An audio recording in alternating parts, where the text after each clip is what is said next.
Hey everybody, it's Ryderpunk. In this video, I wanted to explore the differences between alpha and beta readers, see what they can do to help your story and how you can help them, and which type of test reader might be the right fit for you if you're not sure. So, let's begin. First, let's start by looking at the definition of alpha and see if that will help us determine what an alpha reader is.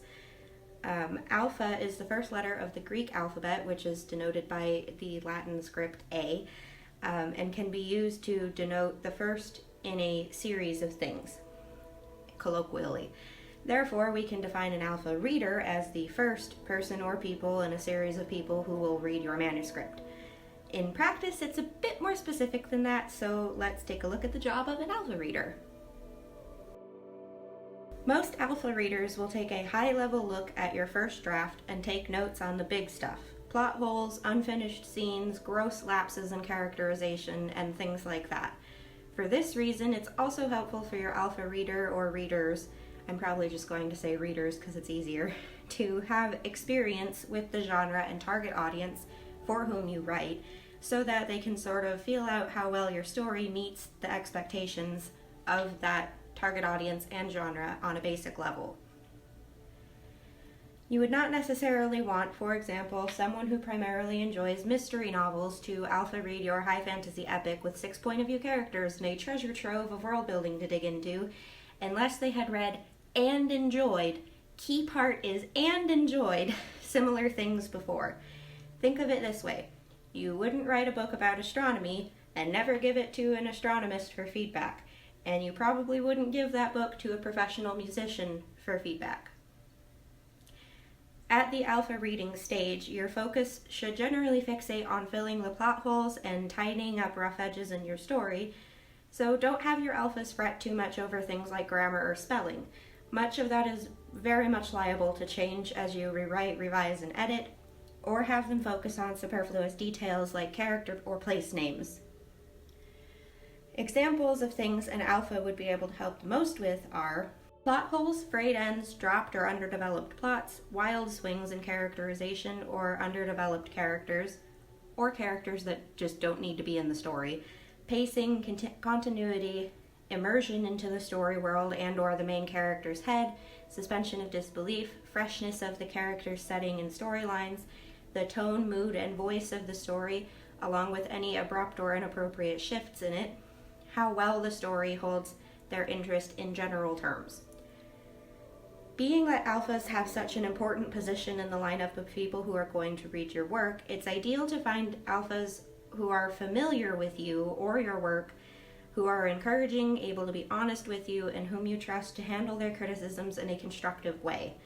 I personally had to learn this lesson the hard way when I was very young, so please make this a priority in your search. So now that we have an understanding of the purpose of alpha readers, let's talk about betas. If alpha means first, beta, which is the second letter of the Greek alphabet, would of course mean third. Kidding. Second, it means second. Beta readers are the next step in polishing up your novel. Once you've rewritten, revised, rewritten some more, done literally everything you possibly can that is within your ability to do to this story, it's time to go find some betas. It is my personal recommendation that you wait to engage beta readers until you have hit the limit of what you can reasonably do to improve your story on your own. For some people, this may mean reaching the end of the second draft. For others, this could mean doing 2, 3, 4, or more drafts. But the important thing is to get all of your ducks in a row. The story should be complete, coherent, and have a round or 3 of self-editing for grammar and spelling, and mostly just be in a state of done. Once you're certain that you can't do anything more on your own, it's time to go find betas. So what exactly will beta readers do? Most of them will be reading your story as if they had picked up a copy for their own personal use. This way, you're mainly gauging the experience of the reader and looking for feedback on how that can be improved. Betas will mostly comment on the parts of your story that have poor or confusing sentence structure, spelling, or grammar, create continuity or consistency errors in the character or the setting or the plot, made them frustrated or confused by the story but not in a good way, things that worked and did not work for them, and hopefully why. A key part of knowing how best to use the help of beta readers in your story is to understand that beta readers are not by necessity professionals. They're usually volunteers. Most of the time, they're just regular readers or writers who have offered to help you. This means that while they will be able to tell you what doesn't work for them, and they are almost definitely right about that, they will not necessarily be able to tell you why or how you should fix it. That's something that really only you can decide, possibly with the help of a professional developmental editor, but in the end, it's your decision how you think your story should be edited. With beta readers, it's a good idea to enlist the help of anywhere from 5 to 15 or 20 readers, because the larger the pool, the better sample size you can study to see if your story is meeting expectations. If anything is routinely pointed out or brought up as a hiccup or a flaw or not working, they will be able to point that out, and the more people that you have, the more likely those problem areas will be pointed out, and you can see if something is just someone's personal preference or if it's actually a problem. And just because only one person points something out doesn't mean that it isn't actually a problem. It's just more likely to be a problem if multiple people tell you that it is. I would caution you not to engage more readers than you can actually keep track of, because it's really easy to overwhelm yourself with feedback. And that's not really useful to anyone, especially you. I personally like to use Google Forms for feedback because it spits it out into a nice little spreadsheet that makes it much simpler to assess large amounts of information at once. You can also search, by question, or I don't know, depending on how you set it up, you could search by like who said what or things like that. So now that we have gone over the differences between alpha and beta readers, it's time to discuss how to get the most out of your time with either of these audiences. I will also link my test reader instructions for Marrow in the description below, along with a blank version in case you'd like to make your own. So the first tip is to be specific. Very specific. Specificity is going to be your absolute best friend anytime you ask for feedback, not just when you're hosting a test read. Before you decide to engage alphas or betas, you should figure out exactly what you want feedback on. Do you like my story is unfortunately way too broad of a question and really won't help you when it comes to identifying actual issues within the manuscript. Instead, try to ask questions about a single character or storyline, or about meta story stuff like pacing. A single character or storyline at a time. Honestly, and much to my readers' chagrin, I have found that the more a question sounds like it could come from a book report prompt or an English quiz, the more effective it's going to be at garnering a useful response. However, be careful not to annoy anyone by getting too deep into minutia. I've done that before. That's also not helpful. So, on to the second tip. Choose your beta readers wisely. See, I just did it. Beta or alpha. Any of your test readers, choose them wisely. I mentioned earlier that you should choose readers within your target audience, so not handing a fantasy novel to a hardcore classics fan who hasn't touched genre titles in their entire life.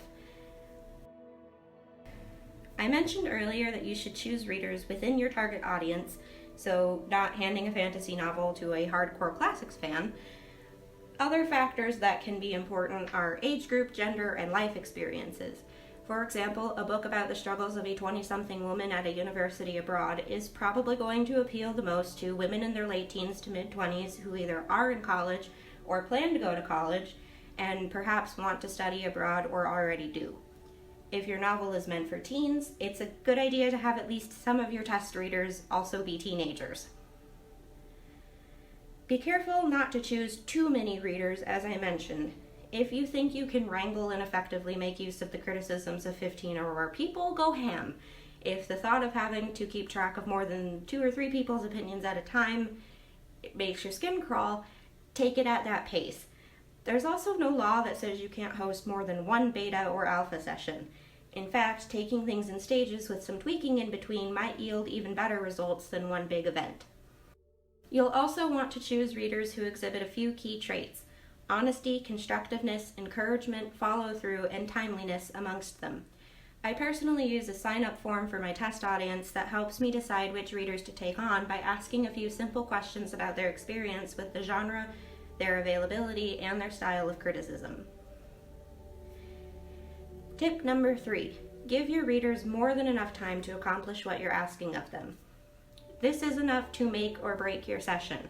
If you wrote a 200,000-word epic with multiple POV characters and a plot twistier than a pretzel, you're going to want to give your readers a reasonable amount of time to read and provide feedback on that novel. It's also important not to give readers too much time, as this can backfire and lead to a higher rate of dropouts or procrastination. What's worked best for me in the past is shooting for a period between 4 and 10 weeks depending on the story. For Marrow, for example, I gave the option of a 4 or a 6-week alpha period depending on what the alpha thought that they could accomplish.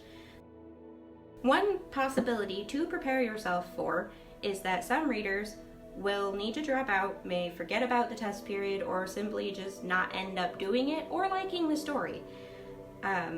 I have yet to host a reading period where at least one person either hasn't finished on time or has not had to drop out, sometimes before they even started reading. So, since there's really nothing that can be done about this, it's a good idea to have multiple readers at once and stay in communication throughout the read, which leads me to tip 4. Be present and available for any questions, comments, or issues that may arise for your readers during the reading period. This sounds really obvious, but it's probably the single most immediately helpful thing you can do for your readers. Throughout this process, readers may have questions or otherwise need your help, or you may realize something has gone wrong. Discord is enormously helpful for communicating quickly with a lot of people, which is what I personally use. Email is another useful tool for communication, especially if you're taking a more formal approach to your test period. 5. This is the biggest one. Make sure you give thanks to your readers. This one might seem obvious too, but a little appreciation can go a long way. Anyway, that's about all I have for this one. As always, I appreciate your likes, comments, subscriptions if you enjoy my content, and I'll see you in the next one.